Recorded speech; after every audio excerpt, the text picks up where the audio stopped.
నిబంధనలకు విరుద్ధంగా పనిచేస్తున్నటువంటి రెజోనెన్స్ కళాశాల యొక్క అవినీతి అక్రమాలను బయటికి తీసేందుకు ప్రయత్నించినటువంటి V5 న్యూస్ ఛానల్ రిపోర్టర్ కెమెరామెన్లపైన మాదాపూర్లో ఉన్నటువంటి రెజోనెన్స్ కళాశాల సిబ్బంది దాడి చేసి గాయపరచడాన్ని Telangana electronic media journalist union పక్షాన తీవ్రంగా ఖండిస్తున్నాం.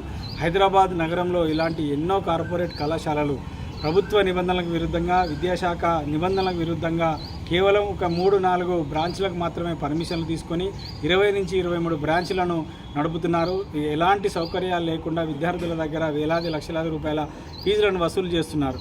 ఈ అంశాన్ని వెలుగుతీసేందుకు ప్రయత్నించినటువంటి V5 news channel reporter cameraman పైన మాదాపూర్ రెజోనెన్స్ కళాశాల సిబ్బంది యాజమాన్యం దాడి చేయడాన్ని తెంజు పక్షాన తీవ్రంగా ఖండిస్తున్నాం.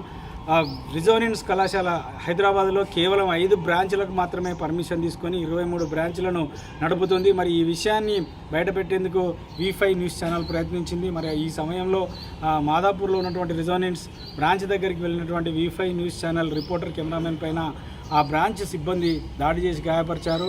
వారిపైన చట్ట ప్రకారం కఠినమైన చర్యలు తీసుకోవాలని డిమాండ్ చేస్తూ విద్యాశాఖ ఉన్నతాధికారులు, ముఖ్యంగా ప్రభుత్వంలో ఉన్నటువంటి కాలేజ్ 8 కమిషనరేట్ విద్యాశాఖ ఉన్నతాధికారులు రెజోనెన్స్ కళాశాల యాజమాన్యం పైన చర్యలు తీసుకోవాలి. రెజోనెన్స్ కళాశాల అనుమతులను రద్దు చేయాలని Telangana union of working journalist, Telangana electronic media journalist union పక్షాన డిమాండ్ చేస్తున్నాం.